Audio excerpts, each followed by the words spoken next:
welcome to Get Over It, the consciousness transforming podcast for exceptional 21st century living. We've got a great show today. Tomás Prower is on, and he's going to be talking about his book, Queer Magic, LGBT plus spirituality and culture from around the world. And he's also going to, folks, help us have a greater understanding of what is included under the queer umbrella so that when you hear these terms, you truly know what people are talking about and you don't have a biased attitude toward it. Now, the information shared on Get Over It uses intuitive and pragmatic insight to help you shift your consciousness to break through blocks and release energy that is no longer needed. Yes, we're going to help you let go of the BS that's holding you back. But you guys know I always ask that question, are you truly ready to let go? And by the way, folks, BS is belief system. A bit about me for my new listeners, intuitive since birth. I'm a third generation intuitive with over 3 decades of experience supporting people to break the blocks along their path. I'm a strategist for personal and professional transformation, revealing cutting edge information that enables you to prosper and thrive. I spent 25 successful years in corporate America as an executive sales professional, and I'm the founder of Healing Visions Ministries and the Northern California Children's Education Network, a 501c3 nonprofit. I provide consultations and healings in all areas of life that heal the mind, body, spirit connection, allowing you to live your very best life. My clients tell me that I keep it real while providing them with accurate information to assist them along their journey as a spirit living a human existence. But they also say, if you really don't want to know, don't ask Monique. My background includes a doctorate in metaphysics, Reiki master teacher, ordained minister, and clinical hypnotherapist. So whether you are stressed, depressed, or possessed, I can help. To find out more about me and the services I offer, go to my website, and that's moniquechapman.com. And I invite you to like me on Facebook, follow me on Twitter and LinkedIn. And if you like this podcast, please subscribe. I'd appreciate it. My guest today, Tomás Prower, is an award-winning Latinx author of books on multicultural magic and mysticism, including queer magic and morbid magic. Fluent in English, Spanish, French, he previously served as the cultural liaison between France, the United States, and various nations of South America, which allowed him to live and work all over the Western Hemisphere, including Buenos Aires, Santiago, Chile, Tijuana, Reno, Las Vegas, and the Amazon jungle. Tomás is also a licensed mortuary professional and former external relations director for the American Red Cross. He currently lives in where, Tomás? Where do you live? Los Angeles, California. Okay, love LA. And you can check him out at his website, and that is tomasprower.com, TOMASPROWER.com. Tomás Prower. Welcome, Tomás. Good to be here. Good to be here. It's great to have you here. I mean, I was telling you before we got on here that you're so chill. I absolutely love it. And that tells me that you truly walk your talk and you know what you're talking about. So thank you for being one of the, I'm going to say, few people in spirituality who truly just walk their talk. You know, a lot of people put out advertising and they play a good game, but you're actually living the good game. So queer magic, what is it? Queer magic, the book is all about the queer history and queer magic and spirituality that really has been erased from most of our history books that we know. You know, learning throughout what is queer culture, we learn like the Greeks and the ancient Romans had a bit of it, and then it kind of disappeared until the Stonewall riots in the 1960s. But there's been queerness and spirituality and the magical powers that queer people have or are perceived to have, and special queer spells in cultures all over the world. And this book really helps to resurrect that and bring back that erased history of the magic and the divinity of queerness and how peoples all over the world saw them. So that's what that is.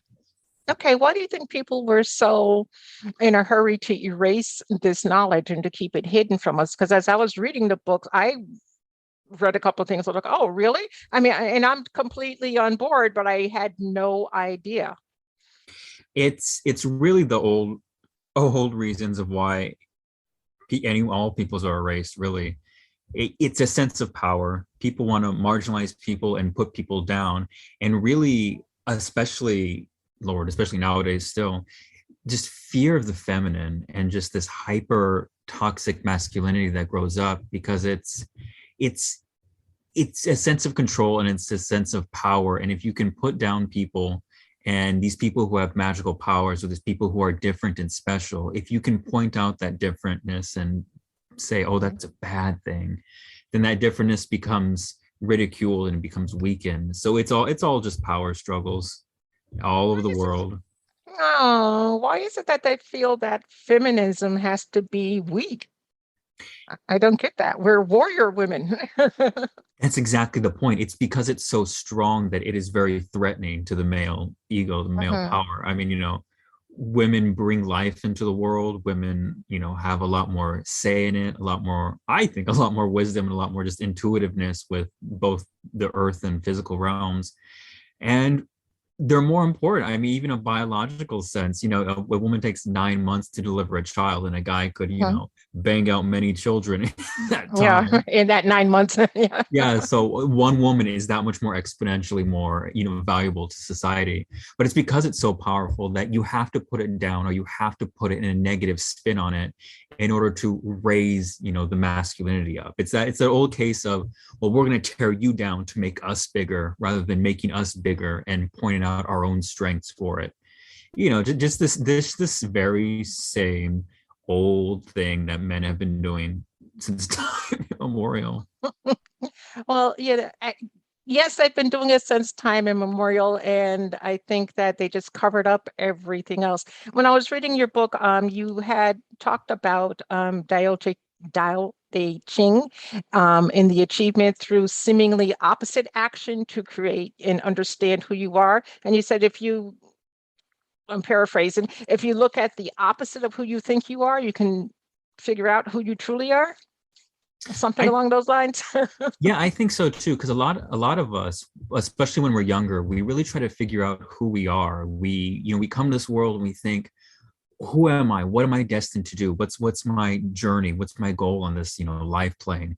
And Uh, really, we look through it through external means that really aren't within us or within ourselves. We think we have celebrity idols or musicians or books that we read by other people, TV shows even, and our personality becomes this amalgamation of all these other people's ideas and not really our own. And uh-huh. so when we really understand ourselves, we have to look at ourselves from outside of ourselves. Anyone who's tried to self-edit any of their own works knows exactly what this is, because it's really hard Yes, to edit yourself. You can't see, you have your own blinders, so you don't know right. what you just naturally assume to be true. It's when you go to a friend and be like, hey, what's wrong? And they'll give you the realty. They'll give you the real, okay, Uh-huh. this is what you need to be fixed on. You have something in your teeth, pick it out. Uh-huh. So you kind of have to look outside of yourself and see, okay, I'm a man and I present myself in a masculine way out in the world. I think I do it this way and non-threateningly, but let me put myself in a very female perspective and view myself. Am I coming off as that jerk? Am I coming off as, Uh, aggressive, strong in a bad uh-huh. way? Like, how do I really present myself? And you need to look outside yourself from other eyes in order to do it. Otherwise, you're just self-blinded. Okay, well, let's talk a minute about religion and, queer magic.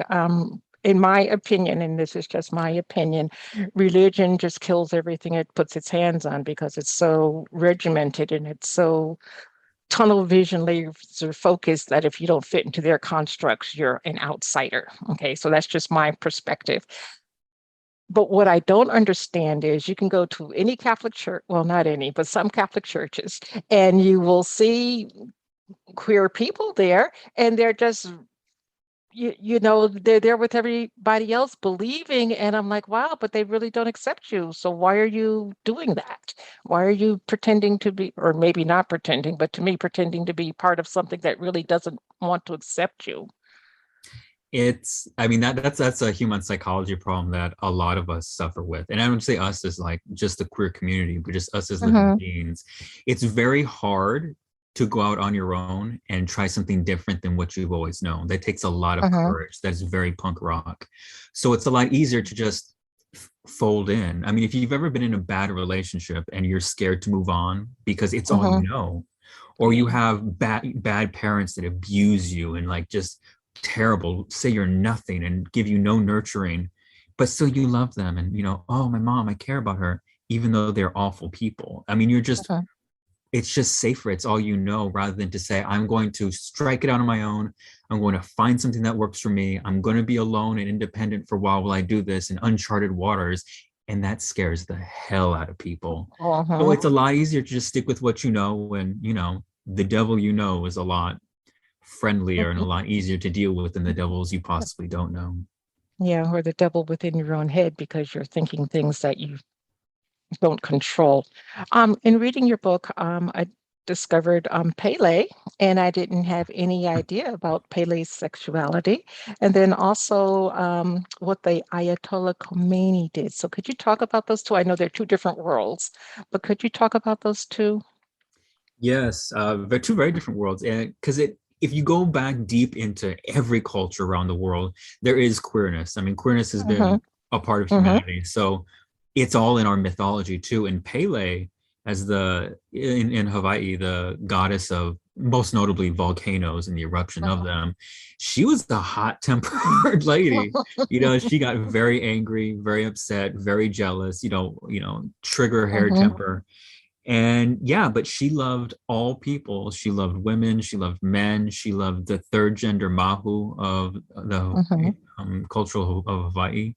But yeah, and there's this one story of her where she thought that her sister, the goddess, the Hi'iaka, the goddess of the hula, was after Hmm. her man. Hmm. But She's vicious. but she was just paranoid about it, and but it wasn't really happening. And so Pele, in her like hair trigger temper, killed the lover of Hi'iaka, who was another female in their lesbian Hmm. relationship. And through this epic journey that goes more in detail in the book, Hi'iaka and Pele's lover become actual lovers in the journey to kind of calm Pele down. So it's a Hmm. very self-fulfilling prophecy filled with queerness, filled with adventure. But again, these are the stories that aren't told, even in modern traditional Hawaiian culture, because they're forgotten or they're in obscure books that I like research and find. But even in Iran with the Ayatollah, it's very interesting.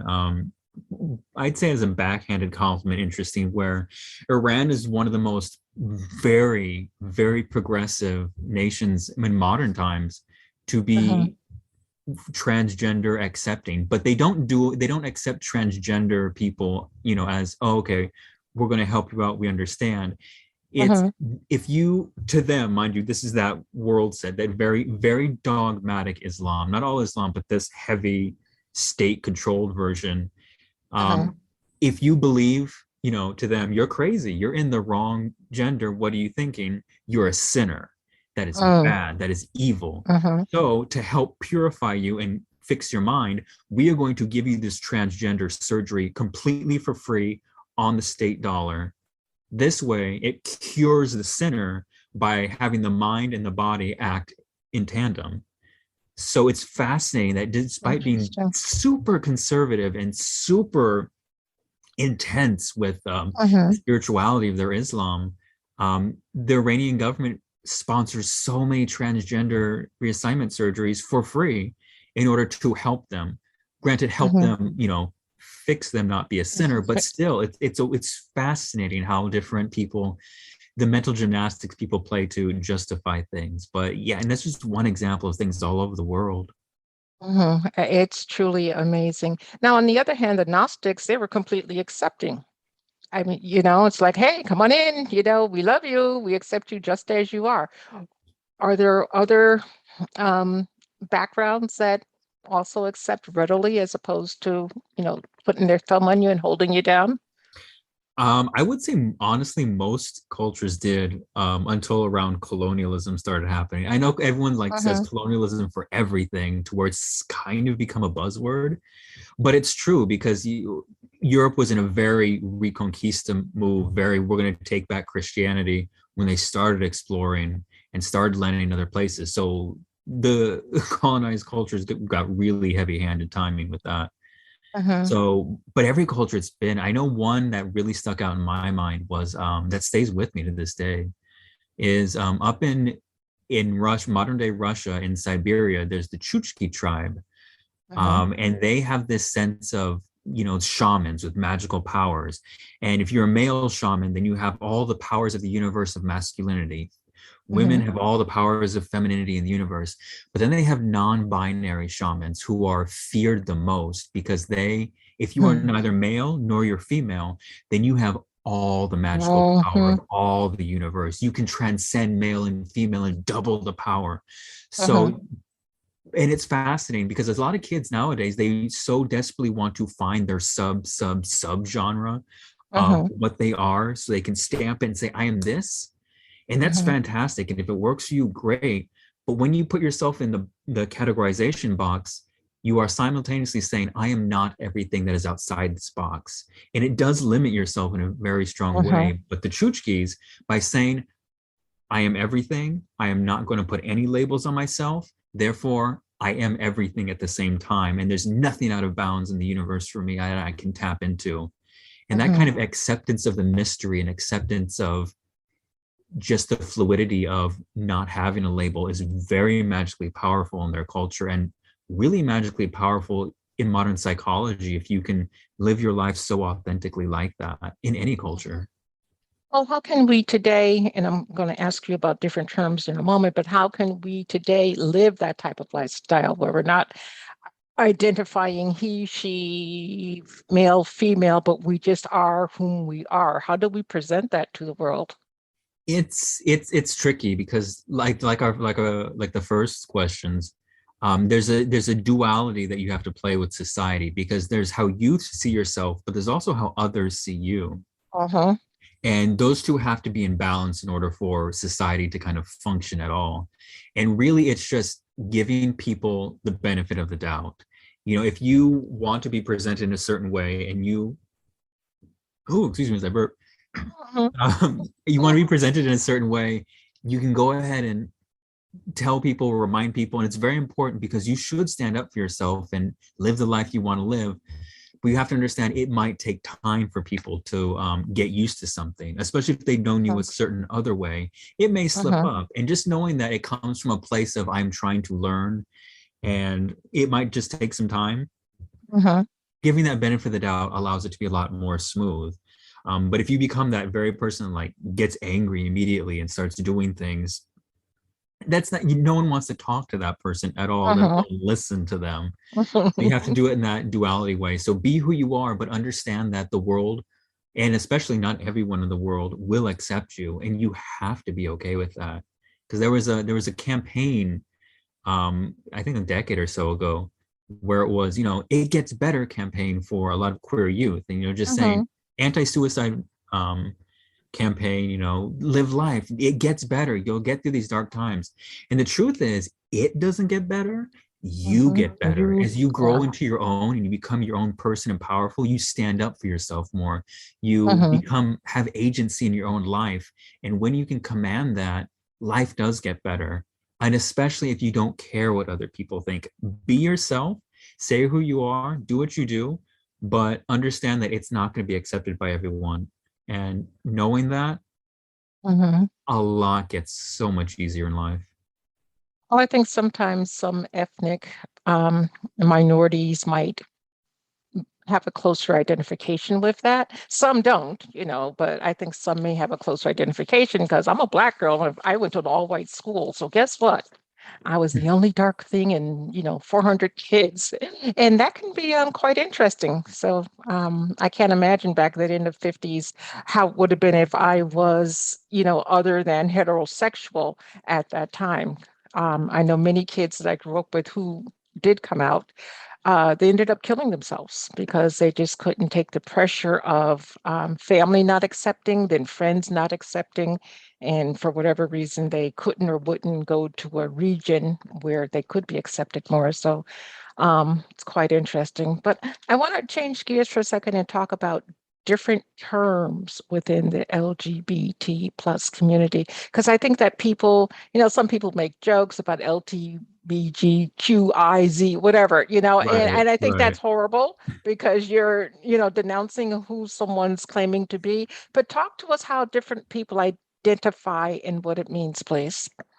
Sure, I will definitely prelude this by saying it's not even fully agreed in our queer community. We fight Okay. among it. So it's okay if you don't know. And plus, all these words are changing a lot. Uh-huh. Even terminology used in the queer magic book I wrote back in like 2016, 2017. Uh-huh. A lot has changed since then, and it will continue to change. But in general, you kind of just go by other people's lead and ask them how they want to be not categorized, but the kind of verbiage you should use for them. And it changes. Like Uh-huh. you have the general ones, you know, the LGBT, you have a lesbian, which is a someone who identifies as female being sexually attracted to someone who identifies as female. Uh-huh. Gay means everything, but generally means male. Bisexual Okay. means like male and female. Transgender means you were born into one gender, but you identify with a different one and live your life that way. You don't have to fully transition. Some people can go full on, get a surgery, Uh-huh. do all the biological things to become more like that gender, but you don't have to. It's if you proclaim yourself as something and live yourself in that way authentically and you're honest to yourself, Uh-huh. then you don't have to go through it and you can still be trans. But there's a lot of other things that confuse people, like pansexual. Like, what is the difference? Isn't that just bisexual anyway? You know, you like men and you like women. It's a little more than that. To be Uh-huh. pansexual means you like men, you like women, but you also like everything in between. So you also like non-binary people. You like people who are, you know, ambiguous or very Uh-huh. gender fluid. So pansexual means I men, women, and everything else people identify with. Okay. Um, Queerness is it used to be like a very naughty word. Yes. It used to be When I was a young, big yes. slur, but Uh-huh. it's become very in vogue lately, and I would it's still kind of new, so I wouldn't, unless you are part of the queer community, I would suggest not using it. Okay. Because you know, we don't, as a queer person you talk to, we don't know who you are. So if you say, you know, hey, queer person, we don't know if Uh-huh. that's an insult. We don't know Exactly. if you mean that lovingly, you know. So Yeah. refrain from it, but understand it means the whole umbrella of things. It's Okay. just every letter of the LGBTQIA, on and on. But the thing that Uh-huh. trips a lot of people up is the difference between um, your sexual attraction and your Uh-huh. gender identity, Uh-huh. which are two completely different things nowadays. Your gender Right. identity is how you identify with. Do you identify as a male? Do you identify as a female? Non-binary, others, um, all of the above. So that's part of it. But also, sexual attraction is not the same, because you could be a female attracted to a female, lesbianism. You could be a male attracted to a female, you know, heterosexuality. Uh-huh. You could be a non-binary person attracted to females and so forth. And it's so the so when someone says I am this, it doesn't Uh-huh. necessarily mean I am also attracted to this. Those are two separate things that a lot of people Uh-huh. unfamiliar with the queer community get confused about. But if as a plug for this, there's a book by I think Misha Magdalene, Uh-huh. and their book is called Outside or The Charmed Circle. And that's how I actually learned all these terms very well. Because Oh, again, okay. we fight about it in the queer community of what is right and what is wrong and what is Uh-huh. changing. So that book really got me, really explained it very well. Okay. So thank you very much for sharing that. Um, Way back when, there must have been movements among the queer community to, advance forward to have or help people understand. And today there's definitely a resurgence of energy around that. Are there any differences or major differences that you notice when you're doing your research for queer magic? In terms of how it's changed so much.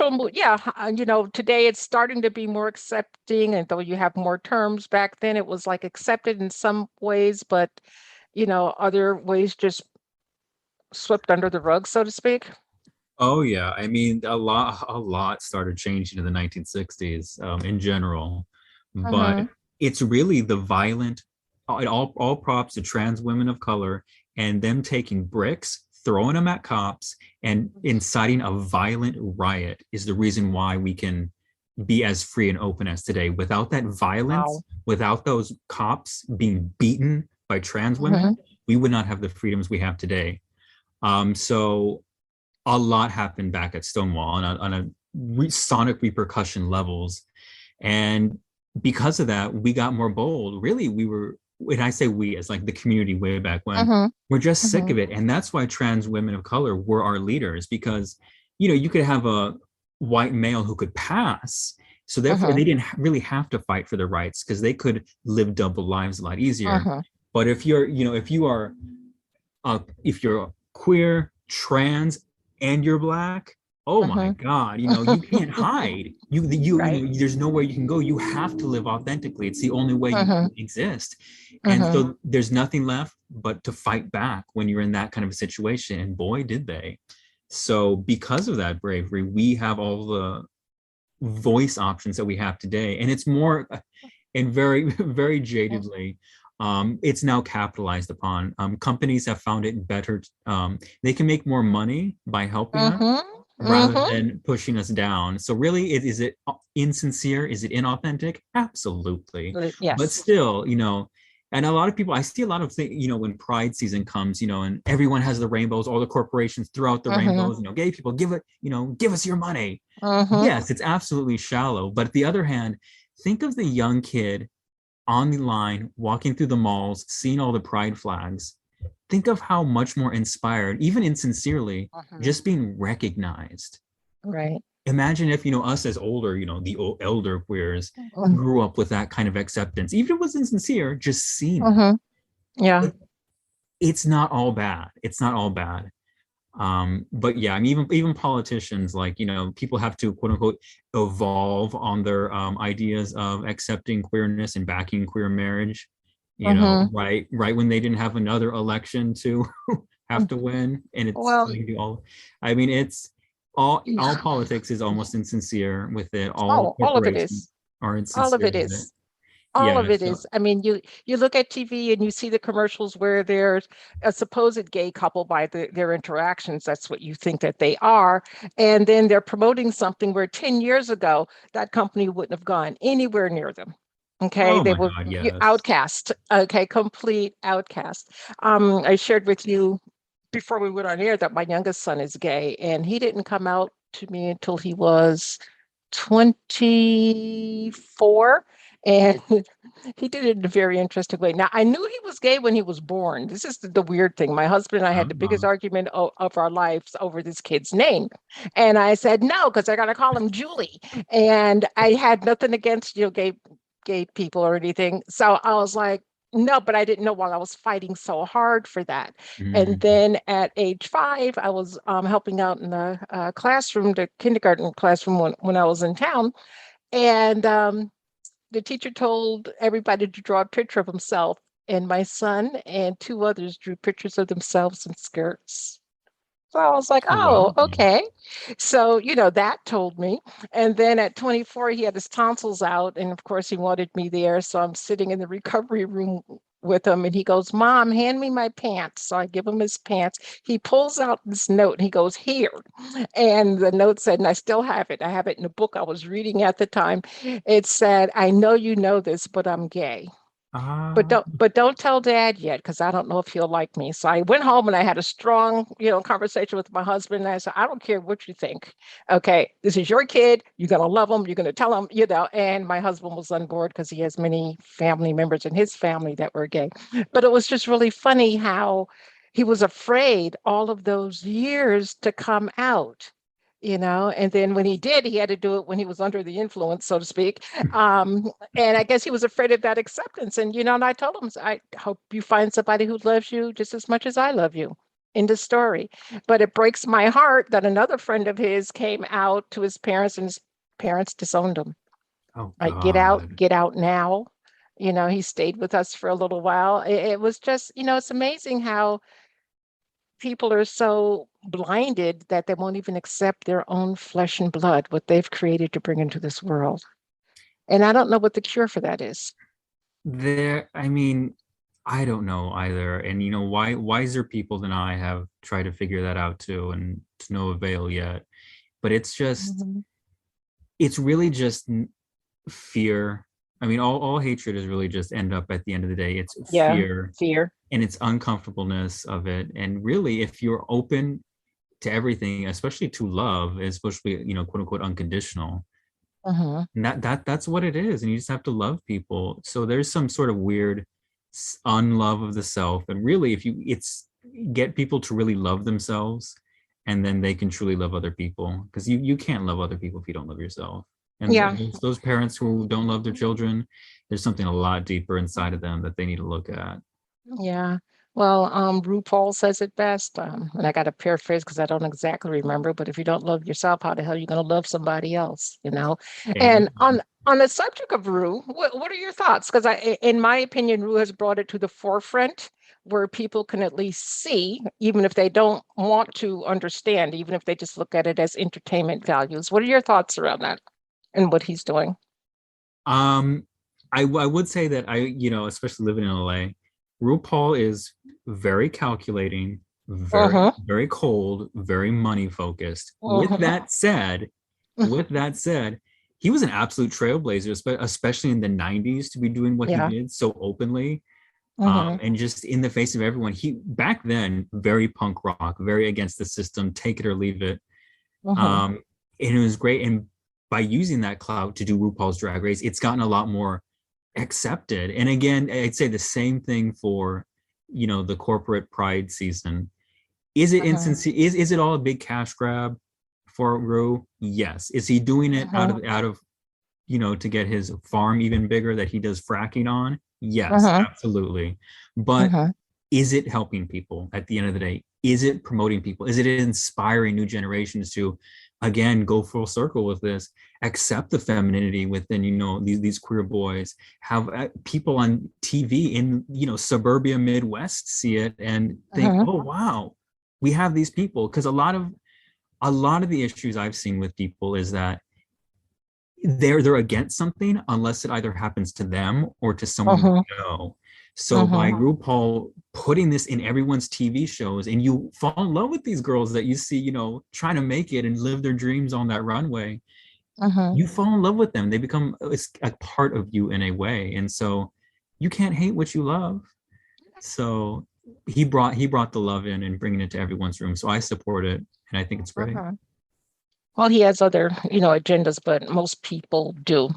Our time is almost up. It's gone so quickly. What words of wisdom would you have for the general population today around acceptance and being queer or straight or whomever you profess to be?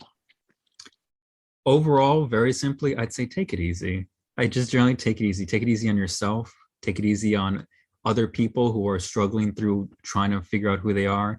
And take it easy on the people who don't understand who you are. I mean, if you're Mhm. so rigid and so bent on, never bending, then when a strong wind comes, those trees break. But if you can bend, Uh-huh. if something goes at you and something comes at you the wrong way, if you can bend a little bit, you can survive it. So don't be so hard on yourself or on others. Find your Mhm. journey, be accepting, and keep it loose. Okay. And I lied. One more question. What would you say to parents who are having difficulty accepting their child? I would, I would ask. No, say what, no, speak your truth, because this is like, this is truth here. This isn't, let's fluff it up. I would say, what about yourself do you not like? Uh-huh. Because everything you don't like in another person is because it's something inside of you. So if you're like, this macho dad and you don't want to have, a sissy for a son, what is it about it? What are you afraid of your own femininity? Why haven't you Uh-huh. tapped into that? Why does that scare you? And Mm. those are looking into the shadow self really, and it's too hard for people to do that. So, but I would ask them, why does it bother you? It can't. Mm. Nothing happens in a vacuum. Why? And then once you find out Mhm. that reason, why does that bother you? And then go down and down and down until you hit the root and Mhm. face it head on, and either unpluck it or live with Mhm. it. Okay. And just one comment back to the politicians that we talked about being intuitive. I could look at people's energies, and some of those politicians who are being against gay, queer, whatever you want to say, they have tried it themselves, but they're just keeping it in the closet, so to speak. So maybe I'll do a show on exposing them one day. But but Tomas, thank you so much for being with me today as we get over it and understand the queer magic and the world of queer. I greatly appreciate it. No, it was great to be on. And again, if anyone's, in the book, there's a whole lot more stories that we can get into, but queerness has always existed, and your tribe is out there. Yeah, and folks, get the book and read the part on Apollo. That'll be a shocker. So, again, thank you for being with me today. And thank you to the audience for listening. And I want you guys to remember that the most important choice that you can make is what you choose to make important. Consider making the masterful choice of understanding queer magic. Abundant blessings, light, and love to all. Agape.